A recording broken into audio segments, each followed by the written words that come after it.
వాళ్ళకు కలిపినటువంటి ఇండియా అలయన్స్కు సంబంధించి దగ్గర 200 మంది పార్లమెంట్ సభ్యులు ఉంటే పార్లమెంట్లో మరి అడ్జర్న్మెంట్ మోషన్ కానివ్వండి, పార్లమెంట్ స్టాల్ చేసిన దాఖలాలు కానీ, పోనీ వీళ్ళ జంతర్ మంతర్ దగ్గర పెట్టిన ధర్నాకు వీళ్ళ ఏఐసిసి అధ్యక్షుడు మల్లికార్జున ఖర్గే కానీ, పార్లమెంట్లో ప్రతిపక్ష నాయకుడు రాహుల్ గాంధీ కానీ, సోనియా గాంధీ గారు కానీ ఎవరు కూడా ఆ మీటింగ్లో పార్టిసిపేట్ చేయలే. రెండోది ఇక్కడ చట్ట సవరణ అని చెప్పారు, తర్వాత జీవోలు అని చెప్పారు. ఒకవైపున గవర్నర్కు పంపించారు, గవర్నర్ ప్రెసిడెంట్ ఆఫ్ ఇండియాకు పంపించింది. అందులోపే హరివరిగా జీవోలు తీసిర్రు. అది కోర్టులో చెల్లదు అని చెప్పి మేము స్పష్టంగా చెప్పినాం. బట్ అల్టిమేట్గా కోర్టులో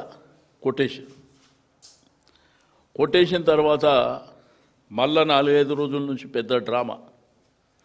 ఇగో వాళ్ళ బీసీ డిక్లరేషన్ కామారెడ్డి.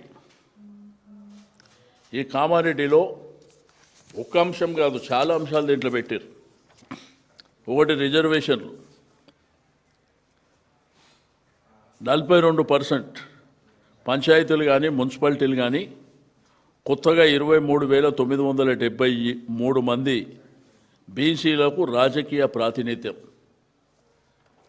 రెండోది నిధులు, బీసీ సబ్ప్లాన్ తగినన్ని నిధులు మంజూరు చేసేందుకు మొదటి అసెంబ్లీ సెషన్లో చట్టబద్ధమైనటువంటి హోదా. మహాత్మా జ్యోతిరావు పులే బీసీ సబ్ప్లాన్ ఏర్పాటు 2 ఏళ్ళైంది. బీసీ సంక్షేమానికి ఏడాదికి 20,000 కోట్లు, ఏడాదికి 20,000 కోట్లు, 5 ఏళ్ళలో 1,00,000 కోట్ల రూపాయలు. 2 ఏళ్ళైంది. 2 ఏళ్లలో 20% కూడా చేయలే. దీంతోపాటు ఎంబీసీ కులాల అభివృద్ధి పర్యవేక్షించేందుకు ఎంబీసీ మంత్రిత్వ శాఖ, విద్య మీద మండలానికి నవోదయ పాఠశాల, చేతి వృత్తులకు సాయం, వృత్తి బజార్ అని పెట్టి, దీంతోపాటు ఇంకా చాలా అంశాలు, రజకులు, విశ్వకర్మ, పద్మశాలి, మునులు కాపు, గౌడ, గొల్ల కుర్మలు, గంగపుత్ర, ముదిరాజు ఇట్లా చెప్పి మోసానికి తెరలేపారు. మీకు విచిత్రం ఏంటంటే నిన్న ఒక జీవో ఇచ్చారు, 46 జీవో. దాంట్లో వార్డు మెంబర్ ఎంపీడీఓల ఆధ్వర్యంలో జరిగే ఎన్నికలకు 2011 సెన్సస్ ఎస్టీలకు బీసీలకేమో 2024 నిర్ణయించారు. వాళ్ళ పాపులేషన్ పెరిగింది కదా, అంటే బీసీలతో పాటు ఎస్సీ ఎస్టీలతో కూడా పెరుగుతుంది కదా. ఇది చట్టంలో నిలబడుతుందా? అసలు వీళ్ళకి మెదడుండే కార్యక్రమాలు చేస్తురా, మెదడు లేక కార్యక్రమాలు చేస్తురా మరి తెలియనటువంటి ప్రశ్న. అయితే రేపు 12 గంటలకు మా రాష్ట్రంలో ఉన్నటువంటి మా బీసీ నాయకత్వం, మాజీ మంత్రులు, రాజ్యసభ సభ్యులు, మాజీ రాజ్యసభ సభ్యులు, శాసనసభ్యులు, శాసన మండలి సభ్యులు, మాజీ శాసనసభ్యులు, మాజీ శాసన మండలి సభ్యులు, మా రాష్ట్ర ముఖ్య నాయకత్వం రేపు ఇక్కడ తెలంగాణ భవన్లో కేటీఆర్ గారు, హరీష్ రావు గారు అందరం కలిసి దీని మీద చాలా సీరియస్గా చర్చ చేయబోతున్నాం. ఈ ప్రభుత్వం మీద ఒత్తిడి పెంచి మేము అసెంబ్లీలో స్పష్టంగా ఒకటే చెప్పినాం, మీది ప్రభుత్వం ఏం చేసుకుంటారో మాకు సంబంధం లేదు. లోకల్ బాడీ ఎలక్షన్ అనేది 42% చట్టపరంగా జరుగుతూనే మేము ఒప్పుకుంటాం. ఎట్టి పరిస్థితుల్లో ఒప్పుకునే సమస్య లేదు. మీరు ఏమి చేసుకుంటారో మాకు సంబంధం లేదు. అది అసెంబ్లీలో చెప్పినాం. అసెంబ్లీలో వాళ్ళు బిల్ పెట్టినప్పుడు మేము సపోర్ట్ చేసిస్తూ ఈ మాటలు మేము చెప్పినాం. దానికి మేము కట్టుబడి ఉండడమే కాకుండా రేపు భవిష్యత్తులో పెద్ద ఎత్తున ఉద్యమం చేయబోతున్నాం జిల్లాల వారీగా.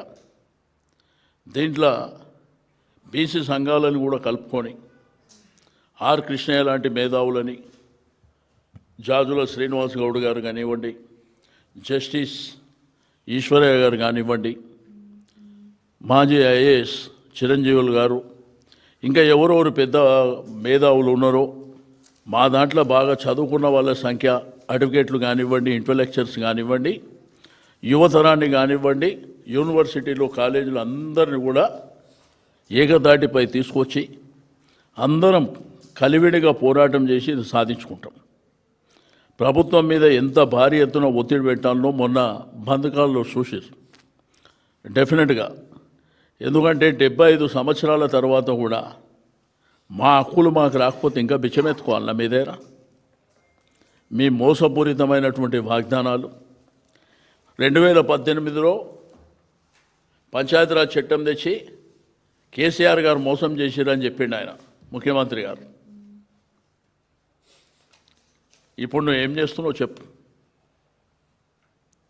ఈ రోజంట పార్టీల పరంగా మీకు ఇంకో విచిత్రమైనది ఏంటంటే అసలు సర్పంచ్ ఎలక్షన్ పార్టీ గుర్తే ఉండదు. పార్టీ గుర్తు లేని సర్పంచ్ ఎలక్షన్లకు రాజకీయ పార్టీ ఇస్తుందని మాట్లాడతాడు ఆయన. కాబట్టి రేపు మధ్యాహ్నం మీకు కూడా డీటెయిల్గా చెప్తాం భవిష్యత్తు కార్యాచరణ ఏ విధంగా ఉంటుంది, రేపు మేమేం చేయబోతున్నాం. నేను మీడియా మిత్రులకు, మీడియా మేనేజ్మెంట్ కూడా రిక్వెస్ట్ చేస్తున్నా, ఇది 150% పైబడి ఉన్నటువంటి జనాభా పోరాటం. ఇది ఆషామాషి 4 వ్యక్తులదో 10 మంది వ్యక్తులదో కాదు. ఇది బీసీ సమాజాన్ని అంతా పైకి లేపుతాం. తప్పకుండా మా హక్కుల కోసం రోడ్డు మీదకి వస్తాం. ప్రభుత్వాన్ని స్తంభింపజేస్తాం. ఎట్టి పరిస్థితుల్లో వదిలిపెట్టే సమస్య ఉండదు. మేము అనుకుంటే నిజంగా భూకంపమే సృష్టిస్తాం.